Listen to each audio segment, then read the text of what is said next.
মামানা চাকরি চাকরি চাকরি চাকরি চাকরি মামানা চাকরি কোটা গেছে যে পথে কমিটি যাবে সেই পথে কমিটি যাবে সেই পথে কোটা গেছে যে পথে শিক্ষা সন্ত্রাস সাথে চলে না বাণিজ্য না শিক্ষা শিক্ষা শিক্ষা শিক্ষা শিক্ষা বাণিজ্য না শিক্ষা কোটা গেছে যে পথে কমিটি যাবে সেই পথে ইনকিলাব ইনকিলাব জিন্দাবাদ জিন্দাবাদ বিসমিল্লাহির রহমানির রহিম।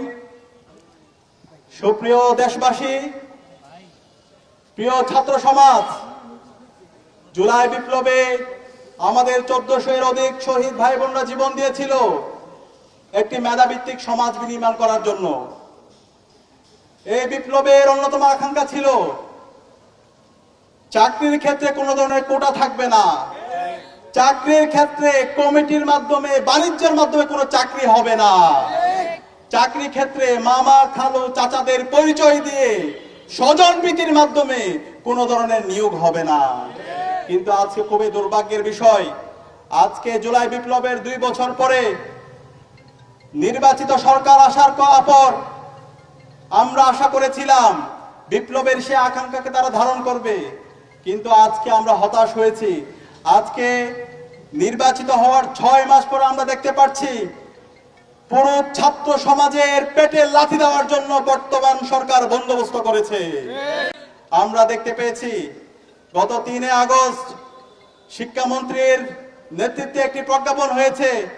সেই প্রজ্ঞাপন আমরা দেখতে পেয়েছি এখন থেকে সকল বেসরকারি স্কুল কলেজের যে নিয়োগের সুপারিশ করবে স্কুল কলেজের ম্যানেজিং কমিটি।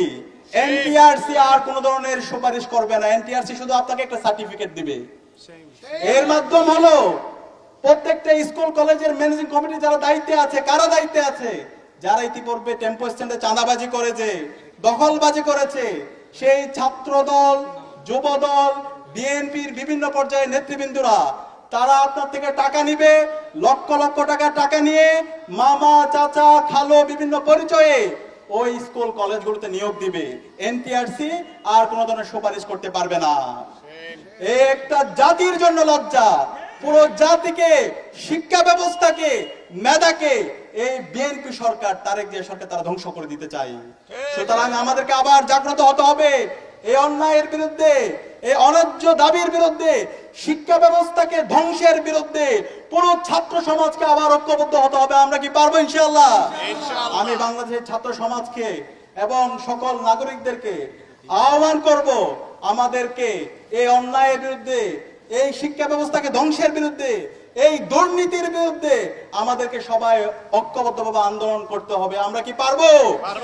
আমরা বাংলাদেশের সকল কলেজ এবং বিশ্ববিদ্যালয়ের শিক্ষার্থীদেরকে অনুরোধ করব, আপনারা প্রত্যেকটা জায়গায় এই অন্যায্য কমিটি বাণিজ্যের বিরুদ্ধে এবং এই কমিটির মাধ্যমে বাণিজ্যের মাধ্যমে শিক্ষার্থীদেরকে নিয়োগের বিরুদ্ধে আপনারা প্রতিরোধ গড়ে তুলুন। একই সাথে আমি বর্তমান সরকার, তারেক জিয়া সরকারকে আমরা অনুরোধ করব, আপনারা আমাদের স্লোগান দেখতে পেয়েছি সবার আগে বাংলাদেশ, আমরা এখন দেখতে পাচ্ছি সবার আগে হলো কমিটি, সবার আগে হলো বাণিজ্য, সবার আগে হলো দুর্নীতি, সবার আগে হলো শিক্ষাঙ্গনে সন্ত্রাস, সবার আগে হলো দুর্নীতির মাধ্যমে, এই নিয়োগের মাধ্যমে পুরো শিক্ষা ব্যবস্থাকে কলুষিত করা। সুতরাং আমরা আবু সাইদের উত্তরসূরিতে বেঁচে থাকতে সেই দুর্নীতি, সেই সন্ত্রাস, সেই কমিটি, ম্যানেজিং কমিটির মাধ্যমে শিক্ষাঙ্গনে বাণিজ্য, দুর্নীতি, সেটা আমরা হতে দিব না ইনশাআল্লাহ। আমরা দ্রুত সময়ের মধ্যে বর্তমান সরকার এবং শিক্ষা মন্ত্রণালয়কে অনুরোধ করব, দ্রুত সময়ের মধ্যে অন্যায্য সিদ্ধান্ত আপনারা বাতিল করেন।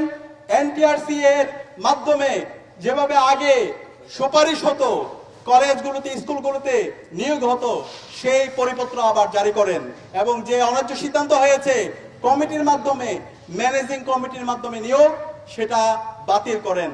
একই সাথে এই অন্যায্য সিদ্ধান্ত যদি বাতিল না হয় তাহলে বাংলাদেশের আপামর ছাত্র জনতাকে সাথে নিয়ে আমরা দুর্বার আন্দোলন গড়ে তুলবো।